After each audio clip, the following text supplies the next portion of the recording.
3 ways to make money in 2023, because I think a lot of you are feeling that the BRRRR model is very difficult. And I mean, rates are up, so it's hard to make cash flow. Everyone's unsure of where things are going. And so we're going to talk about potentially some things that are still real estate related, but semi-alternative to the standard methods that we've employed for the last probably 5-10 years now that's been going on. And mine are not that exciting or sexy or fun. And there's some that I've kind of talked about before, but this is what I'm doing, so here we go. When I was broke, I had rich habits. When I was broke, I had rich habits. Hey, welcome to the Master Keys podcast. In this episode, we're going to go over 3 ways each that you can make money here in 2023. Obviously, there's a lot of uncertainty in the market with respect to real estate, all that. So we're looking at things that are maybe real estate related, but not just as simple as buying apartments. So stay tuned for that. This is a question that we started talking about in the office, and I wrote it down because I wanted to ask you it today. And that was, what was, we'll say, the weirdest closing gift you ever got? Oh. So Chandler and I are obviously real estate agents, so I want to know, what's the weirdest closing gift you ever received? Because why it came up? Because you got a super cool closing gift recently, which is, what's the type of knitting called? I believe it's called needle felting. Needle felting. Yeah. For those who are listening, I'm going to try and describe it, but it's like the fuzzy felt, like the long-haired felt. Yeah. But looks it's like wool. It's tight. It's very tight. Like it, and they made a little. We're gonna have to flash a picture of it, but it's a legitimate. Well, you made a little video on Instagram. Yeah. But it's a little Chandler chilling on a rock. He's got the little ginger beard and the little ginger hair. Kind of looked. I think the outfit you're wearing now is what he's wearing. It's similar. I think he might be wearing a cardigan, which is appropriate.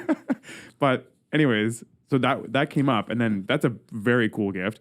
But yeah, no disrespect to any of the gifts I've received over my 14 years from a lot of great clients, but that's the best gift I've ever received. Damn. Okay. It's pretty wicked, man. There's gonna be some people that are like, "What the hell?" Mean, that's the last time I refer Chandler. I think people are sweet, and gifts are not required at all. They're always very appreciated. But I mean, that was pretty awesome. Very cool. What is the weirdest one you got? I didn't tell you mine yet. You haven't told me yet yours. Do you want me to tell you mine while you think of that? Yes. So I don't know if I can even necessarily qualify this because I didn't actually take receivership or ownership of it. But actually, it's very weird because I didn't end up doing the deal either. So I had someone cold call me to look at a piece of land about an hour and a half outside of Halifax for I feel like 25 or 30 grand. And it was attached to a house. And so I went through the work of trying to get the seller on board to sell just a piece of land. Then I went and met with the client and walked the piece of land with him and 3 or 4 of his colleagues. And so we literally put on rubber boots, parked on the side of the road. There was no service, and it was 40 acres. And we just hiked straight into densely wooded area. This is when I was starting, so I was like, "Yep, sure, no problem. I'll do this." So I spent 6 hours on a Sunday. I got out there at 7 o'clock in the morning too. So we trudged through the woods, do all this. And then we made an offer, but it didn't get accepted. And they were back and forth. And then I didn't think much of it because it kind of fizzled out. I chased them around. Then I get a call maybe 2 or 3 months later, and it was a voicemail. And it was from the fellow that I was dealing with. And he just wanted to say, "Hey," he said, "Hey, I bought the piece of land, and I just want to thank you for your help." And I'm like, "Bro, I didn't. You must have called listing agent." And he did. He had called listing agent after and ended up doing the deal by accident. He didn't really understand, I think, the whole process. And I think there's some people who do that. Sometimes they're not getting how all the agent stuff works. But he said, "I want to give you a gift for helping us out." And I was like, "Okay, cool." He's like, "Where's your office?" And so I gave him our Halifax office location, and he showed up. And as a gift, he brought me a live chicken. What? A live chicken? In the little metal cage, a legitimate, like a chicken. The shit was alive, and I was like, I don't know what to do with this. And so we just chatted out in the parking lot for a while, and I'm like, respect, appreciate the thought. This is huge. I have no idea, regardless of what it's worth. This is a bit, you're giving me a live animal as a gift. So he was starting a farm on that land. Let me preface that. That's why he was looking at the land, and it was farmland and all this. And so he brought me a live chicken to thank me for the help. And what did he think you were going to do with it? Well, I was like, I live in an apartment downtown, and the chicken's not going in my car on my leather seats. It's just not happening. So, oh my God, I thanked him greatly, and we chatted for a while, and off he went. But You're like, hey, man, it's not ready yet. You're supposed to defeather this and rotisserie it. Then you can give it to me. I like it battered and deep fried. Yeah. But he's not ready yet. That's my weirdest closing gift. It's pretty badass. I'm not going to play it out, but I have the voicemail that he left me too, saying that he was bringing me this chicken as proof. I saved this and I downloaded the audio file because I was like, no one will ever believe me when I say this, but I have a video of him being like, hey, Neal, thank you so much, blah, blah, blah. I have a live chicken for you. And then he brought it to the office. He was sitting outside in the parking lot. Man, I should have brought it into the office and just like let it run around the office. Yeah. I've got... the chicken would probably close more deals than some of the agents in the office. Oh, no. Man, I've got nothing that competes with that. Just roast them. I've got a bunch of boom boxes, like these old vintage boom boxes that I kind of collect. But a lot of those have been, I have gotten a lot of those out of houses I've showed or sold. And if you have a listing with a boom box and Chandler shows it, so every now and again, like I'll walk into a house and it's so old and untouched. I'm like, oh my God, there's a boom box in here somewhere. And I'll find one. And for a while, like I was picking up like some mid-century modern teak furniture and things like that. Yeah, like, hey, they're not interested in the house. But what would you want for the boombox? And I'd have to go back and like give $100 to this elderly person for this boombox in the basement. And be like, so your people didn't like the house? I'm like, nope, but thank you. Or occasionally, like, you'll go into these places and they have like unreal furniture. So I actually have a sectional. It's a really cool mid-century sectional that I think is in like 4 different pieces that I got as part of a closing of a deal. I was like, hey, is it cool if I ask them to leave this sofa and I can have the sofa? But those were my early days, and I'm kind of like, those aren't really closing gifts. They were closing gifts that I got for myself as part of a deal. But I've mentioned before on this show a Lexus that I bought off of a client, and True. It was for a property that I had sold, and I guess she sort of gave me a deal as a favor for like helping her sell the house, but she also really wanted to get rid of this vehicle, and I bought it for a deeply discounted price and then drove it for maybe 3 weeks before someone wrote it off in front of my house, and I made $15,000 on the valuation of it after I bought it. Which you then flipped into a duplex? Which I then used to buy a duplex. So that was kind of a cool closing situation. For all of you that are asking how to get your first down payment, we've made this joke many times, but it's... Park your car somewhere near a blind spot and let someone write it off. Yeah. But yeah, I can't think of anything like really quirky or interesting. Definitely not any live chickens, but that's a funny one. So yeah, I can't compete with that, man. I didn't even sell the piece of land, and my services were so good. Yeah. That he brought me dinner. Like, unbelievable. That's not bad. Not bad. Anyways, that's a good transition with the Lexus, because today's episode we're talking about 3 ways to make money in 2023, because I think a lot of you are feeling that the Burr model is very difficult. And I mean, rates are up, so it's hard to make cash flow. Everyone's unsure of where things are going. And so we're going to talk about potentially some things that are still real estate related, but semi-alternative to the standard methods that we've employed for the last probably 5-10 years now that's been going on. So do you want to start? You want me to start? Well, let's go back and forth. 1, 1, 1, 1, 1, 1. And mine are not that exciting or sexy or fun. And there's some that I've kind of talked about before, but this is what I'm doing. So here we go. The first thing that I'm doing is, as boring as it sounds, paying off not great debt. Yeah.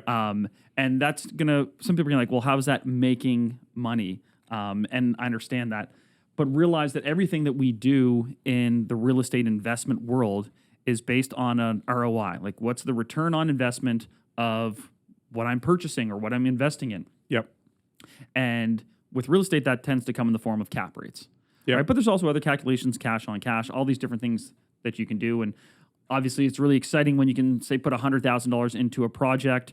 You're able to do some work. The project goes up by $100,000. You're like, oh my gosh, I just made 100% cash on cash return. Mm-hmm. And then I'm going to make this cap rate of 5% moving down the road, blah, blah. Right now, for a lot of different reasons, those opportunities maybe aren't out there. So what I'm doing is trying to get some liquid cash, and I'll talk about that at the same time, and then use that to pay down higher interest products. Because if you pay down something that is at an interest rate of 6 or even 7%, all of a sudden your return on that pay down is 6 or 7%. Yep. And that's actually a really good return. Yep. And it's not exciting, it's not sexy or anything like that, but it's a pretty good return. Yep. So what I'm doing is taking assets that are maybe underperforming or have become effectively liabilities, and I'll point to a really specific example. I have a duplex property that I'm selling, and over the last 12 months, which is when interest rates have started to run, that property on average has probably lost anywhere from $1,000 to $1,200 a month, cash flow wise, every month. Jesus. That's just the reality of these interest rates. And unfortunately, being in a scenario where you're not allowed to raise rents, and me being such a good guy, hadn't raised these people's rents in years and years and years and years, which was always fine because the property was still floating and I was getting all of this appreciation. And the second part is the key, because you can take these small cash flow losses on a property when you can justify, like, okay, I'm down maybe $400 a month, but the tenant's paying down the equity $700 a month, and the property's going up in value by $1,500 a month. So yeah, I'm paying down $400, but I'm effectively gaining $1,900, maybe even $2,000. Yep. We're in a situation right now where, one, there's no pay down on the principal, right? The interest rate is up there. Like there's very minimal pay down. Might be the opposite principal. even. It might be growing. Yeah. Now I've got a floating payment so that there's still some principal going, but it's at the expense of more and more interest being paid as well. Yep. So, and a bigger overall payment. So the property is, as I mentioned, probably averaging a loss of $1,000 to $1,200 over the course of these last 12 months. Right now, it's as high probably as $1,500 or more.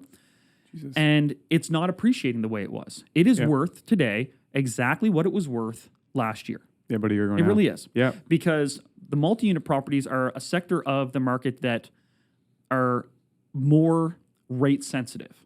Because anyone looking at it as a pure investment, the numbers are getting contracted. They're not like single-family homes where it's supply and demand, and how much do you want the home? And oh gosh, there's not that many homes in this neighborhood. People need to make money on these. Yeah. So I've got equity in the property, and I have to look at it. I don't like selling these assets, but this property currently for me was not performing as an asset. It's losing money every month, and it's not going up in value. So if something is not going up in value and losing money every month, it has actually become a liability.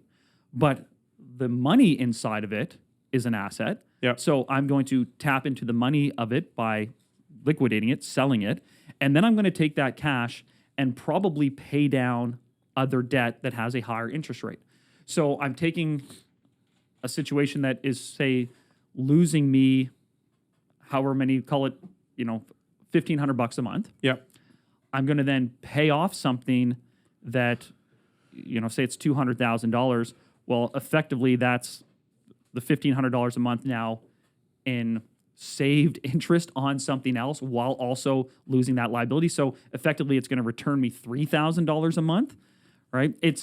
Plus, again, it's not that sexy or exciting. But it's also priming you for the future now, where you're in a better position to when an opportunity comes up and the next run takes place, you're in a position to aggressively buy again. Yeah. So if that $200,000 moved from one property and a debt situation to pay down another debt, changes my cash flow effectively of $3,000 a month.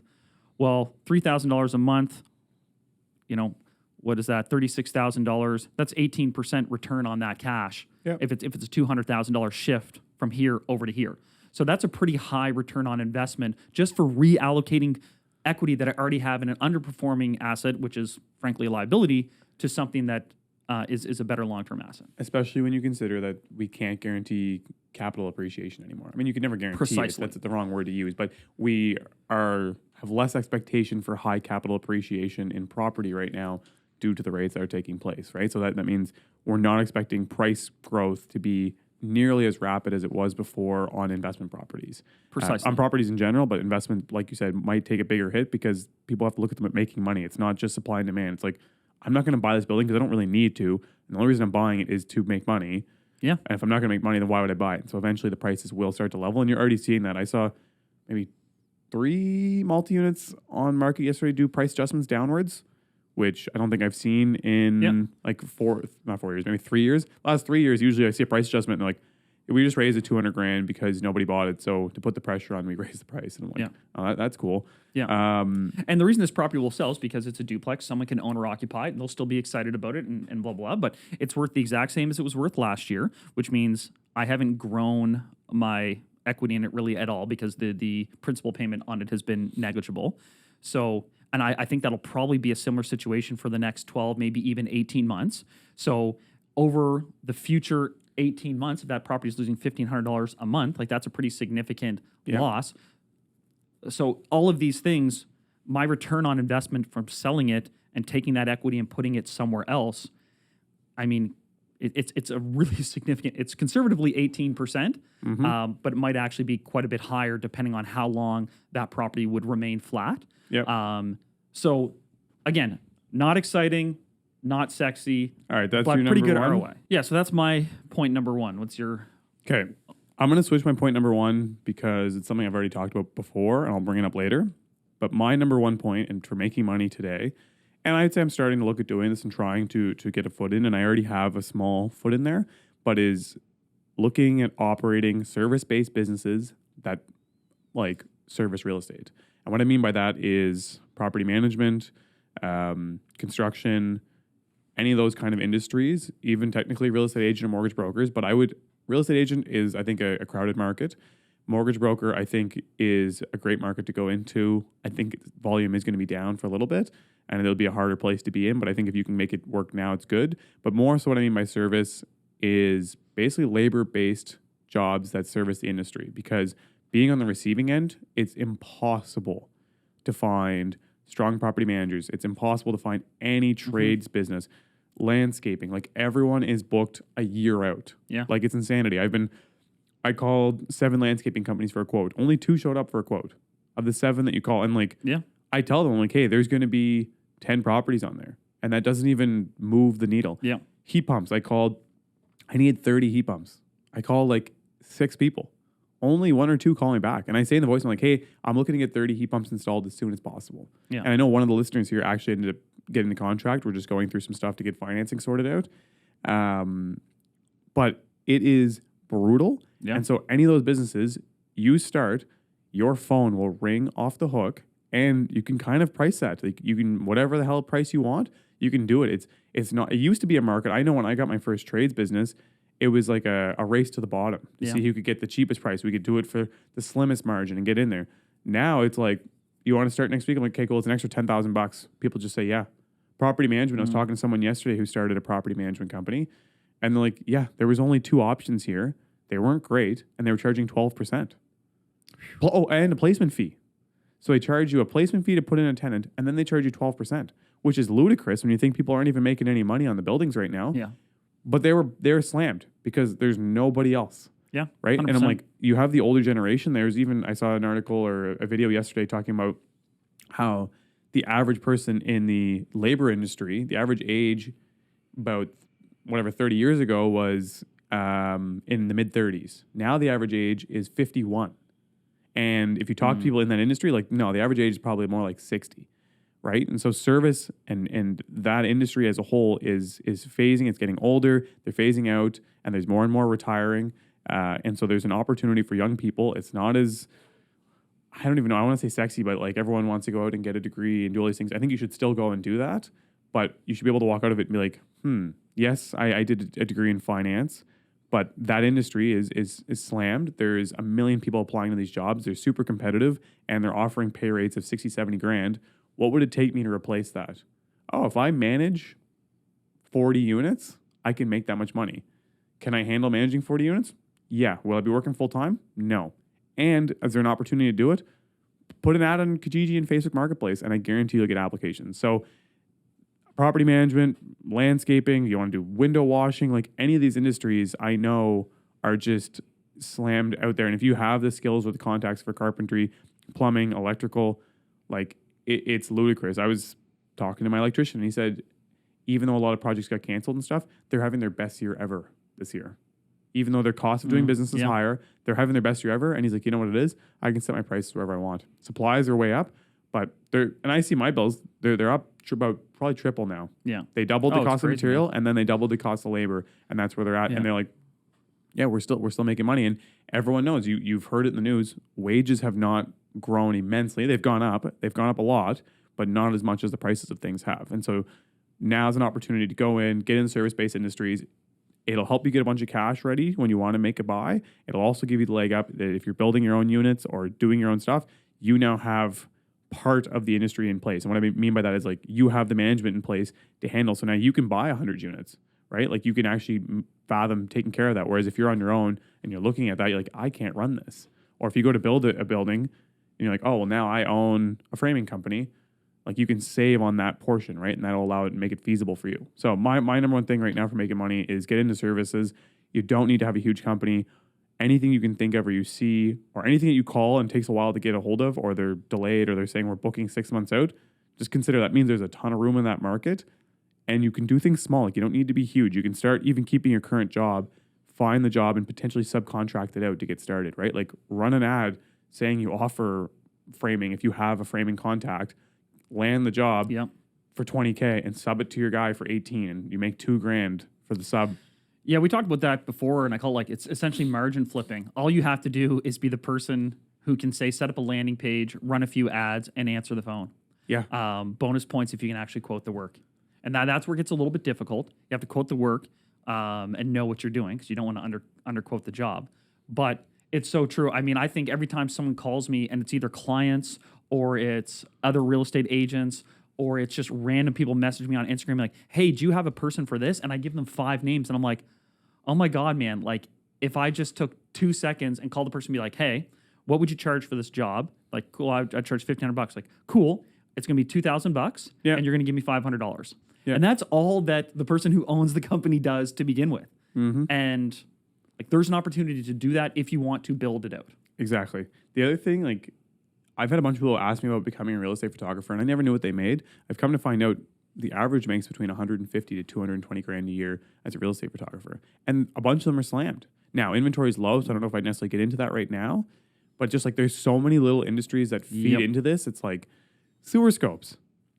Yep. There's only a couple people in the city that do sewer scopes and septic scopes. That's not a super sexy I was gig. hammered at an event and I told a guy to go into getting a sewer scope. And like, I think he went out and bought the thing because he was a plumber. I'm like, it's so much money. And then I felt bad. I never used him because like I've got my go-to sewer guy. But I really hope he made his way. But because man, like you not go 3 of those a day at $400 a pop. Yeah, I would say they're $350. Yeah. And you're at the house for 35 minutes. Well, sometimes they go a little sideways, but. And sometimes they go, so say an hour on average plus an hour of travel. So 2 hours, so you can do 3 of them in a day. That's $1,000 a day. Yeah. That you could literally comfortably probably make 10 grand a month just doing sewer scopes. You're self-employed, so you pay business tax, you can write off your vehicle, and that's all you have to worry about. Yeah. And it's like you have no liability. You run the scope. If it doesn't make it, it doesn't make it. And you're just telling them what you see. Mm-hmm. And you have a video to be like, here's the video. Yeah. Like, anyways, that's mine. Get into services that potentially feed the real estate market. This way, services can feed anything. The reason I say real estate market is it's a real estate podcast, but service industries are in desperate need. What's so interesting is how scary it is to make a pivot. And super scary. It's super scary. Doing it again right now, and it's scary as hell. It's really, and I think of how many people out there are pining away at a $60,000 to $70,000 career, which is a great amount of money, and it's probably more than they even expected. But now you're finding with inflation, it's not paying the bills. Yeah. And how risky and scary it would be to pivot into starting a contracting company or going back and going to trade school. When you say, you got the softest hands, you got a finance degree, and you're going to go back and get a trade, like that would be terrifying. Mm-hmm. And so we're saying like, oh, this would be an easy thing to do. Like it would be terrifying. Seems counterintuitive too. And it does seem counterintuitive. But my gosh, man, if you could pull that Band-Aid, I think some people would be incredibly happy that they did. Especially if you went down this, I got to do a degree in this, and I got to get a certificate in this, and like, I'm told like this is the path to have. But in the back of your head, you're like, damn, man, like I love working with my hands, or I like being outside, I like doing these things. You could do it right now, and it'd be very lucrative. Insanely lucrative, and it's going to be years before that cools off. What a risk, and how scary would that be, man? Like, I think about it myself, and I also don't do it. And depending on how much you want to work, you could potentially do it on the side. Like, I know I had one of my sub-trades, like, he has a full-time government job, because he's like, I need the security, I want the health plan, I want the pension. But then he works a mixture of evenings and weekends to do his other business. Actually, I know a lot of my colleagues who have a full-time job, and then they have like a property, that one for sure, property management. They take on 40, 50 units because it gets them exposure to the industry, potential deals from their clients, and they make a bit extra cash flow on the side. Everything 50 units at an average of $1,500 a month, you're making, say you charge 8%, which would be cheap in today's industry. So that's $120 a unit. So if you have 50 of those, that's $6,000 a month. So that's an extra $72,000 a year. Now you're gonna have expenses on that. So even if you take in half of that, that's an extra 35, 40 grand a year. And it's a small business. And now you're writing off your vehicle, and you can write off a bunch of other stuff that applies to your buildings and units. So it's like, now if you're making 70K, so now you just took your income up by about 60%. With a side hustle that most managers I talk to, they say, yeah, there's a bit of work getting the building filled up when I get started, but if I make the effort and pick good tenants at that point, like especially in today's market, of the 40 units, you're probably going to have 5 of them turn over a year. Yeah.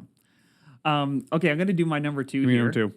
But I want to change it. So my number 2 was actually just sharpen your pencil and make your existing stuff more efficient. Raise your rents, cut your costs. Change that. Well, we talked about that before. That's boring. We've got sharp pencils. Doesn't mean we're using them, but we have sharp pencils. We have sharp pencils in storage. Speaking for myself. So yeah, but that's something, but I'm going to skip it because I have wanted to do a business with my sons in order to teach them a little bit about... This guy's trying to put his kids to work. How old are your kids again? 7 and 11. All right, yeah, this sounds right. Can they sign? Is that like, are they allowed to sign legal documents? I mean, Shay's got really tiny hands. I think he'd be a really good electrician. No, I just want them to learn about running a business. Yeah. Right? I think it's just a really great thing for kids to learn, and it's math and it's all these things. And I do have an idea that I'm going to get them engaged on, and it's going to be very small. However, making shoes at their age, they make a little bit of extra bucks, and it's kind of all gravy. Yeah. And again, I just think it's a really good learning experience for them. Are you going to take a portion of the money? I mean, I did come up with the idea. I own 80% of the business. You each get 10. But the premise of it is very simple. It is that we are going to buy a specific product, and I already know the product. We're going to buy it on bulk through Alibaba. The hell, you're taking one of mine off my list here. Oh, really? Okay. Well, this is Continue. good. So it is a... Again, I won't say what the product is because I don't want someone to steal my idea. But I've looked at it already through Alibaba, and you can get the unit price to around 15 cents a unit. So it's quite small. On Alibaba, that could be anything. It could be like TVs. It's quite small. And I'm not sure. I haven't bought anything actually through Alibaba, so I don't know then what is on top of that in terms of shipping and taxation and customs and all of that. I'm your man. Okay. I want 25% of the Neal business. Alibaba himself, Andreino. So, and then the product is such that we could sell it. I mean, think of how expensive everything is. This is something that literally is going to sit at the cash register at a couple places. Yeah. And it's going to be a knickknack. So it's probably going to be around $6.99 or $7.99. Is it mini skateboards? No, but not a bad idea. Might steal that one too. So, and I'm just going to Sorry, how much are you going to try and sell it for? I don't know, $6.99, $7.99. People listening are like, if I see that and I know he paid 15 cents for it. But then what we're going to do, we're going to take the product, we're going to brand it. Yeah. Right? And then we're going to repackage it and we're going to sell it. I'm into it. And I want them to understand the whole process. So I'm going to show it to them and be like, well, how many should we bring in? You know, it's Alibaba, man. Like, you can bring in 100, you can bring in minimum order, you can bring 5,000. Right? And then we're going to deliver it to stores, and I'm going to explain to them, well, the store is going to take their share, right? We're going to take our share, and we'll see how many and how many would we have to sell. If we sold 100, how much money would we make, and all these things, because I want them to understand that. And it's not going to be crazy lucrative, but it's a simple idea that I'm like, part of me is like, I could just do this for myself, and I could cut these kids out of it, you know, and make an extra $1,000 a month myself. But yeah, I still think there are opportunities in that space. Yes. Because everything costs so damn much. And I know, like, I'm walking through a place, I'm like, oh, I'll just pick up one of these. It's like, oh, $12. I'll just pick up one of those. Dude. $20. right? Phone chargers at the damn gas station. Oh, it's a good example. They are hosing people. Yep. Holy God. I was like on a road trip. The one stopped working and I went in there and they're like, it's $19.99 for like this janky. And it barely works, by the way. This janky 6-inch cord. And I was like, really, bro? Yeah. And like, that's what it is, man. Like, that's how we make our margin. We get you. And I'm like, you got me. Like, you fucking screwed me. I also went in there the other day to get a gas canister. 10-liter gas canister. $22. The gas that went in was only like $12. And I'm like, yeah, bro. But they know, like, hell? the person buying that has run out of gas down the road. Yeah. So they're going to buy this thing. Price is no object. Made me feel Did you run out of gas? No, in the boat. Okay. And I left my gas canister at home. Yep. And because I live in the country, I'm like, well, it's going to be a 15-minute drive home and 15 minutes back. Then it's going to waste 30 minutes to go do this. I want to see on Alibaba how much a gas canister is now. Jesus. And then the other annoying part is walking to Home Hardware, they're $5. Yeah. Having said that, man, I couldn't believe this. I had to go in and get like a duct cover for an air exchanger, like just a little plastic circle thing. Yeah. How much do you think those are? Well, because they're specific, $22. $26. And they're not that specific, man. They're a plastic circle. It's the same circle that every house has, too. I'm trying to see a gas. But again, if you AliExpress it would have been nothing. I've been, this is my thing now. I see stuff on Amazon, and I already know gas it's the canister's not coming up. Gas bucket? Canister didn't come up? No, like it's coming up like the I bet you they might not be able to sell them because of safety crap. There might have to be, because there's a bunch of little like writing and stuff on them. There might have to actually be something. So here's like maybe do fuel tank. This is a 20-liter like impressive unit with a pump, and it's $6.83 if you order 10. Yeah, see, I've got a 10-liter, so half the size for $23 plus tax. Look at this little look at this little adorable one, oil drum. That's what it's called. Anyway, yeah, it's just. I think there's something there for that if you get the right product and you're not thinking that you're going to get rich off it, but like, hey man, if I sold 200 of these units, and I make $5 a pop, right? Like, it's exactly, it's a good business for a kid to get started in, or I mean, I've talked about it on here before, but I started with wholesaling car products, exact same thing. I was like, these are so expensive, and I was in high school, university, and I was only making whatever $10-20 a transaction, but I was like, oh, I'm doing a couple hundred transactions a year. I'm like, oh, that gave me my first $10,000-$20,000 on the side while I was still in school and didn't really take anything out of me to do it. And I made it products that I liked and used anyways, and fed into the thing that I wanted to be a part of, which was the car culture. So I'm going to go into mine in that same vein, since you just talked about. But I have wholesaling materials. Mm-hmm. Yeah, there's definitely an industry growing there, and there's a lot of people entering into it. But wholesaling materials right now, you can do, I would say, really well with it. And there's everything is available. Like mirrors. You go on Wayfair or you go to a store, a mirror is $120. Yeah. If you bring in 1 million generic circular mirrors off Alibaba, they're probably $10 each. Mm-hmm. Vanities, like you can buy fully assembled vanities, and I know that there's developers that are doing it. I bet you it wouldn't take long for you to set up a little shop on like Facebook Marketplace selling stuff, and it would get to the point where you have enough recurring customers, you could have a little space where you would order in 50, 100 vanities and sell them off. Toilets, flooring, like literally any item you can think of, and the prices are so much more chill, like insanely. Like you can get a beautiful vanity for $50, and you're like, well, who's going to want that? I'll tell you right now, having talked to developers that build these big, beautiful $300 million buildings, you go in, they look amazing. Those vanities, everything in there, the mirrors, any of the cupboardry, all of it, including even the countertops a lot of the time now, are cut and made in China and sent over. Yep. So don't be afraid being like, oh, it's going to be chintzy garbage quality. It's what everyone puts in all of their buildings. And you're not building buildings with American Standard and these super fancy vanities. At the end of the day, you have to look at what things are worth, and you're not going to get additional rent. It is a business, so you have to profit.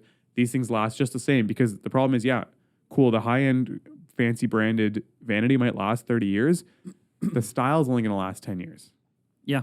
And so you got to replace it anyways, right? So I would look at bringing in all sorts of different products. Like I know in the heat pump world, there's a million people doing the containers of heat pumps. Flooring, I feel like is a bit crowded, but again, I think most of our listeners are in Atlantic Canada. I think we have a unique opportunity here. Like I think Ontario has a ton of people doing this. I think Nova Scotia, Atlantic Canada does not. And I would say that from trying to have bought stuff, like I had people reach out that were trying to wholesale me flooring, and like no rag on their business, but they weren't really cornering the market, I'll say. And they weren't necessarily bringing in stuff that was on trend too. It was like, oh yeah, I mean, good idea, but wrong product. Yeah, exactly. So I think you could even get, if you approach like small mid-sized developers and offered to them to handle it and give them the better discounted rate, they'd even order in advance. Like you could get signed order contracts and probably like 25 to 50% deposits on a lot of the things that you were going to bring in. Anyways, that was my idea as well. Same sort of deal. Bringing in little products, real estate related would be nice. You could do really, really well with it. Again, I started by getting my first down payment together by selling car products, which was paint, car parts, and then actually wholesaling cars. My number 3. Gosh, man, I feel like mine are so boring. I'm really interested again in the dividend space. Yes. Right. Anything that offers a dividend, I'm hugely interested in. Holla at me. Because if you're not familiar with what a dividend or a dividend reinvestment plan is, effectively you buy into something or you invest something and they guarantee you a return. It doesn't matter if the share price is up or down or sideways, they're going to continue to pay a dividend, whether it be monthly, quarterly, annually. And a lot of dividend products out there are 6%, maybe even 8%. And when I was looking at a few things, I'm completing a refinance right now. I'm doing a few different things. I'm selling a property, all of that. I'm looking at what should I do with the funds. And again, in the case of this one sale, my plan is to pay down some other debt because I look at that really simply. It's like, all right, that debt over there is worth, 6% right now. So effectively by paying that down, I am, as unexciting as it is, getting a 6% return on that debt. Having said that, if it makes more sense to write off that debt as an expense, which often it does, right? This is the thing with paying off debt is someone owning rental properties realize that is your big expense. So when you're trying to kind of keep your numbers down for tax purposes, you have to fine tune how much debt you take off your books because that is a nice expense to write off. So you get a good return on that. It's not just the, say, 6% that it costs you. There's also the how much tax does it save in having that debt. So it gets a little bit nuanced there. Yeah. But the other thing you can do is just take that cash, throw it in some boring thing that pays you 6% return and a dividend. And we all battle this real estate, demon in order to hopefully get cap rates of 6% and appreciation of 3%, which effectively is a 9% return on investment if life is going really well. But it is not a passive business. It is very, very, very active. It's very, very hands-on. And yes, you can tap into that cash and you can often tap into it tax-free through a refinance. But let's be honest, that play is not available right now in a lot of cases. And it's not that exciting or sexy. The numbers just aren't, there's not a lot of juice there. So if you can't do the traditional model of, let's see if I can get a 9% return on this investment and then be able to tap in tax-free to the equity, well, then that model is not going to pay off in the way it has, say, over the last 5 years. What if you could do no work whatsoever and just return a 6% value on your money? Again, not that exciting. You're going to pay tax on it. There's not these big windfalls of cash. But man, it's not a bad model either if that's close to on par with the return that you're hoping to get in a very active hands-on business, which is what real estate is. I debated talking about this today, but... Because you don't want to feel like you're selling your product? I don't want to feel like I'm selling my product. Yeah. But I am 100% on board with this.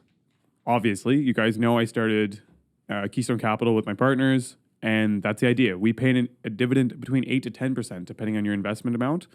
We guarantee the principal, and so you get a dividend check every month, just like a rent check, but you do literally nothing. Like you don't do a single thing. You wire the money over, we sign agreements, and then you just get checks, and you have the ability to withdraw your money with notice. So for me, the way I was looking at it is that exact same thing to what Chandler said is most of these properties are capping between 5 to 6%, and then we bank on capital appreciation. In the next couple of years, there might be a chance where there is no capital appreciation. And so you're not making that amount of money. Additionally, you're really stuck because you can't raise your rents at the pace your expenses might be growing. So there's a chance that you drop below those 6% cap rates that you're at right now. Oh, as I said, like we're all hoping to get the 6% cap rate. I'm not saying we get it. And if you have a refinance on a 6% cap rate, but now you're paying 5 to 7% interest, are you really making any money? Right? So I think in the interim, looking at these other opportunities, I had this written down, is dividend paying stocks, REITs, things like that. But the other problem with a REIT is you're exposing yourself to a good chance of losing capital appreciation because that stock price might run down, right? So I'm big on that, and I can say personally that is obviously what I'm doing. I'm putting a good majority of my cash aside into this to receive dividends until I see opportunities in the market, and then I'm going to make those leaps back into it. But I am all for that. I think it's a very passive way of making the money because it is a very active business to be involved in real estate. Additionally, in almost every sector, whether it's a business or commercial property, there is concerns that there's going to be depression downwards. And you can see that by even just talking to a bunch of banks. They're not willing to put loans on a lot of these properties. And the reason they're doing that and they're not willing to, it's not because they don't have funds, it's because they're concerned about what's going to happen to those markets. So yeah, I like that one a lot, obviously, and I'm not pitching it, but I am pitching it. Let me know if you're interested. The challenge with that is that, yes, there's a big cash hurdle. It's cash prohibitive to get into big real estate for sure, but also to make those dividends really get exciting. Yeah, you need a bunch of cash in there too, right? Yeah. Like it sounds great, like 6 to 8%, but that means if you put in $100,000, over the course of a year, you make $6,000 on it. It's not that exciting. Yeah. However, you get it to a bigger amount, and it can be quite exciting. Yeah, right. Exactly. And it's not going to be as exciting, but it's the idea of passive. It's when you're looking at the passive options and safe options, that's what it gets down to, right? And like there's a lot of like people leave money in savings account and GICs at 3-4%. Yes, GICs now I think are around 5%, which is good. Yeah. But for a while there, they were becoming less valuable based on inflation. I'll blow that shit out of the water. Yeah. Blow that shit out of the water. But anyways, I'm done selling. Good call. I'm going to do my last one now. My last one is still real estate based, but that's investing in smaller communities. And that means outside of town. I think most of the cities that we're seeing were low caps to begin with. And so they're getting beat up and there's less opportunity to make money. Smaller communities are also getting beat up. And I think it's giving opportunities to buy some of the multis they're already discounted. I think further discounts, and they're at such high cap rates that even at high interest rates, you still make money. Additionally, with the amount of population growth in every city in Canada, these smaller communities are continuing to get more and more overflow, and there's not an expectation for at least another 2 to 3 years that there's going to be slowdown on the immigration, which I think will continue to press people into these communities, which will greatly increase the returns on those buildings. So I think there's opportunities available now where it's like the second the market slows down, it comes right back down to like the downtown cores of all the cities. And so those outside areas become really soft. And that's when I think it's a great time to go in and buy. And so you're seeing that now. Like recreational secondary properties have slowed down dramatically. And so a lot of operators in those areas are kind of like, damn. And it's the general thing of sentiment. They're like, this market's slowing down. I want to get out of it. I want to get rid of it. And it's the same thing I said earlier. I think a lot of the average ages of operators, especially in those areas, it's old. is older, right? Yeah, like there's a few older people that typically dominate a lot of these towns. And so you can usually get a pretty solid price. If they're business people, you can usually work with them on vendor takebacks. And again, even at the higher rates, usually because the price is so much lower, you can actually still get reasonable financing. Like in town, if you go to get a 5% cap building, which might even be high. Honestly, a lot of resale buildings seem to be going at like 3.8.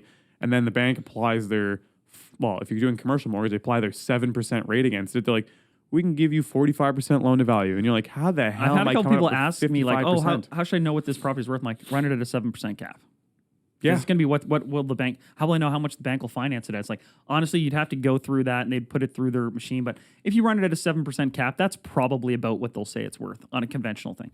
Yeah. So whatever it works out to. Put all your expenses in too. Yeah. Not just the ones the seller gives. Like there might be a couple extra, like garbage and lawn care and like all this other crap. Yeah, because if you run something at a 7% cap and it comes out at $1.5 million, the bank will probably loan 75% on that $1.5 million. Yeah. The problem is the seller's going to want $2 million. Yeah.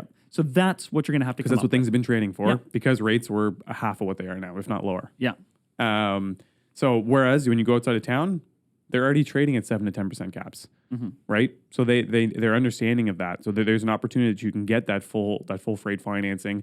And like I said, there's still good pressure, I think, on upwards pressure there.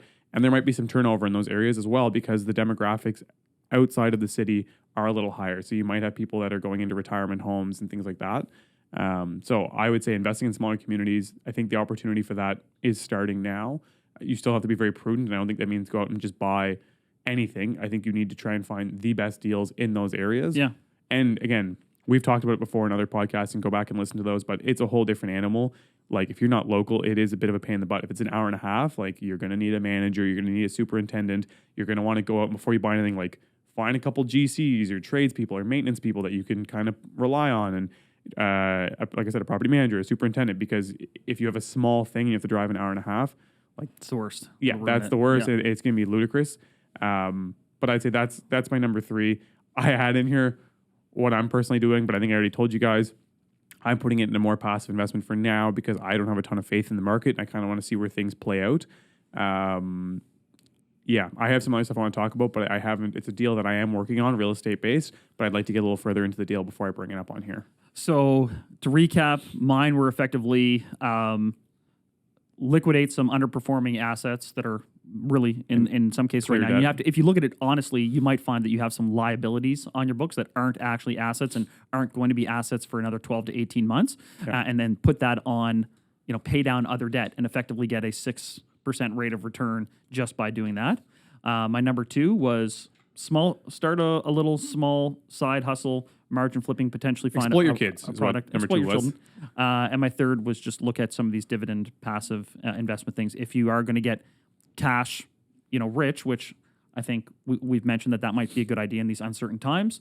That's a good place to put your money in a boring but safe way. Before I go over my 3, I just want to tap on what you said there on number 1, which is looking at underperforming assets. We've been talking about it more and more, but guys, make a spreadsheet and look at where your expenses are. And now applying a rent control, you might be very surprised. Without rent control, you could be a little more free to be like, oh yeah, this year I'd probably bump it up $100. And like, oh, I can only go up $50 these couple of years. And then put inflation on your expenses. And like, look at what your average growth has been on your expenses. And you might be like, oh shit, there's going to be a point here where this becomes an asset that doesn't make money. And you can look in the history of time, but every province, country that's ever put in rent controls, the apartment inventory has pretty much dropped off because it's hard to make money over an extended period of time on these buildings unless you got them for so cheap back in the day. Additionally, capital appreciation gets beat. And I say this from a place of like, I still see buildings in Toronto, in lower income neighborhoods, trading for really not that much more per door than what we're trading at. And that's because they're rent controlled and it's all income based anyways. Yeah. So a 200 unit building in Toronto, you're like, well, it's Toronto. You're like, yeah, but it only makes the same amount of money as a building in Halifax does. So it's only worth the same amount because that's how they trade. And you're like, well, but they can go up so much, but they can't because they're rent controlled and they can't move the rent. So then it becomes this fixed asset. So don't be assuming like, yeah, I'm going to buy this old building here for $150 a door. And for sure in 10 years, it has to be worth $300 a door. Well, no, you can't even, it's all income based. So you can't get the income based. You can't get the income high enough to back that to make it worth $300 a door. So just a consideration when you're looking at these and when you also extrapolate your actual investments and see what would be an underperforming asset. And if it's an underperforming asset in 5 to 7 years, it might be prudent to get rid of it sooner than later because in 5 years, once it becomes underperforming, you may be losing value then at that point in time. Yeah. So anyways, I want to go over my 3. Like I said, number 1 for me was operating a service-based business. I am so behind this, like whether it's construction, management, helping people do marketing online and then selling the leads that you get. Like there is a ton of demand for these things. But if you can get labor in place for people, that would be the strongest thing. Number 2 was same as Chandler's, but it's starting a small business, wholesaling materials and products that relate to construction. Construction is starting to blow up more and more, and it's going to have to because that's the only way we're going to fix this problem that we have. Yeah, I mean, it could soon become more government funded too, right? Like they're going to have to do something for housing, so they're going to be printing money, which makes you think that gravy train is not going to dry up. Yeah, exactly. And then number 3 for me was investing in smaller communities outside of the core of the city. I think they've slowed down more than the main core cities, and they already traded at values that would still make sense in today's interest rate climate, and that would allow you to get full financing on them. So I think looking outside the city is another great alternative to continue investing in real estate, because I understand once you get the bug, you kind of feel like you want to just keep buying more, right? Like it's exciting, it's fun, and it is a good way to keep growing. You should never stop. A lot of people, like, the second you stop, you start shrinking, and I've said that before, but you got to be really prudent what you do now, because you might lose money on some of these deals, and you don't want to overextend on some of them. So, and then number 4 is, for me, is dividend stocks. Give me your money. Give me your money. No, but seriously, you should look at some options there, because it might be a great way to park your money for the next year or two. Yeah. Anyways. Yeah. Thanks so much for listening, guys. Thanks a lot. Peace. Thanks so much for watching the episode. I hope you enjoyed it. If you did, press like. Don't forget to subscribe. But also check us out on Instagram and TikTok. You can find all the links below. Thanks again for checking us out. Broke, I had rich habits. When I was broke, I had rich habits.